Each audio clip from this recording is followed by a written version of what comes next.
say, actually, because I can't honestly remember a time when I wasn't pretty much in love with both of them. And as part of my lonely rural childhood, my solace was mainly to be found in music and books, and sticking my head in books and also trying to write. So I guess the two things were quite powerfully intertwined from quite an early age. And as I tried to listen to music that reflected the alienation I felt, and also tried to read novels that gave me that same kind of solace, really. So I think the two have been kind of hand in hand. But having said that, because I got my first job as a music journalist, rock and roll did take precedence for quite a long time. And basically until I was about 25, when my favourite band at the time, Gal and Drunk, did a record with the crime writer Derek Raymond, which, when I read his book I Was Doris Suarez, it really totally blew my mind as to what a crime book could be. And I was really moved by it, and I became friends with him for a short while, and then sadly he died. But he was a really major inspiration, and it was kind of lucky because the music scene was turning then as Britpop came into fashion, and that wasn't really something I could relate to. So luckily I met him at the right time to spin me off down the noir path. I think it can, if it's somebody like Lydia Lunch or like Henry Rollins. He's somebody who's really powerful and has really mastered the art of the spoken word, really applied themselves to it, because I think it's quite difficult to pull that off, because the book is in the imagination of the reader, and so much of that is a solitary experience that I think you have to put a lot of craft into making it. But I've certainly seen performances that have, had a big effect on me as much as a music performance, where somebody can really put their heart and soul across. So it is possible, but obviously it is more difficult because it's not such an immediate thing as a rock gig. No, it was good, this part of the city. Railway arches and the empty stretch of the Grand Union Canal, the disused Yorkway tube station and the squat gin palaces all boarded up and empty. An industrial estate to his right, and beyond, the vast iron gasworks, bleak against a sulphurous sky. The abandoned crescent of railway houses no one ever got round to redeveloping. The great Gothic spires of St Pancras like a monstrous fairy tale castle, and the lines of track that rumbled out trains to the north. Behind him was Camden, party town, a place to be easily anonymous amongst the easily inebriated of all ages. He appreciated Camden, for all of its bright lights and distractions, overflowing pubs full of rackety loud bands, its market and its colony of winos and tramps. It had its secret places. Lockups used by the market traders, railway arches used as rehearsal spaces and makeshift speakeasies, boarded up places that were easy to break into.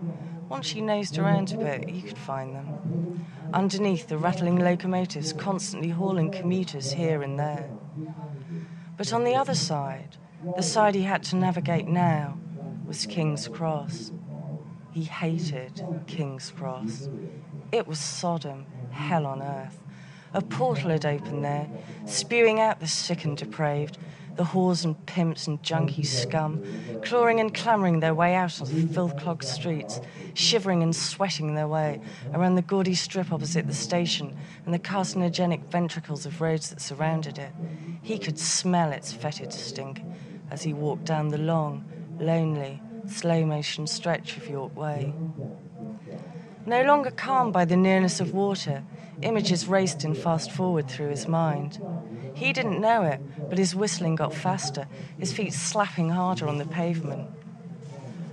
Red gouts of blood, a bloody fountain. Flesh falling, yielding to the sharp smile of steel, carving another smile into white flesh. Flesh flapping open so easily, quivering soft as butter or yellow and red inside. Screams contained by swathes of tapes, a gurgling, rattling cacophony, reminding him of pigs dying, and the beautiful arc of silvery steel, now sleeping at the bottom of the Grand Union Canal. A lot of secrets there, buried under a sickly yellow moon. The noise of his feet was drowned out by passing traffic, his round-shouldered, skinny frame momentarily illuminated by sweeping headlights. just another anonymous drifter, alone in the London night, winding his way along the edge of the main road, the lonely streets of 4 a.m. Down, down and down into Sodom, blurring into the red, green, yellow lights, the confusion of automobiles and human traffic, disappearing into the crowd.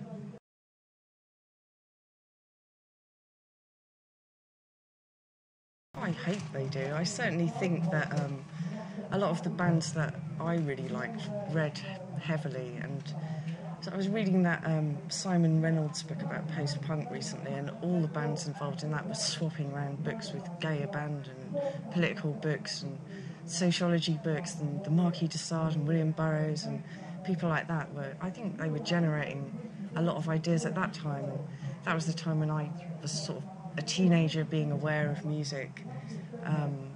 I mean, even there's quite a lot of bands who were named after things from A Clockwork Orange seems to be a big influence, and from Burroughs. So I definitely think that they do read, and so they should.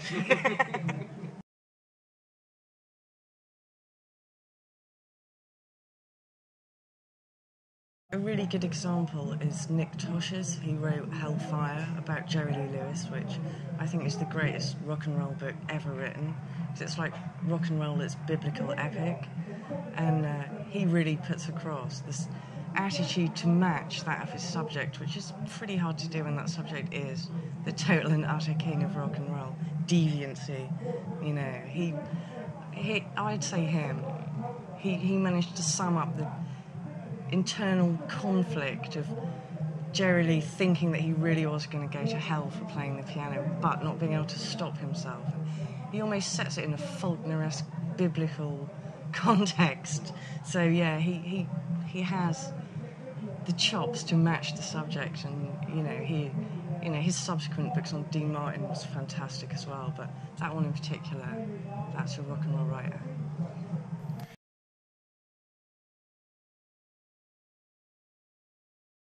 One thing that I saw that I found cringeworthy was Salman Rushdie. He has written some fantastic books, Midnight's Children, but deciding that he knew enough about rock and roll to write a book about rock and roll and getting Bono to read it.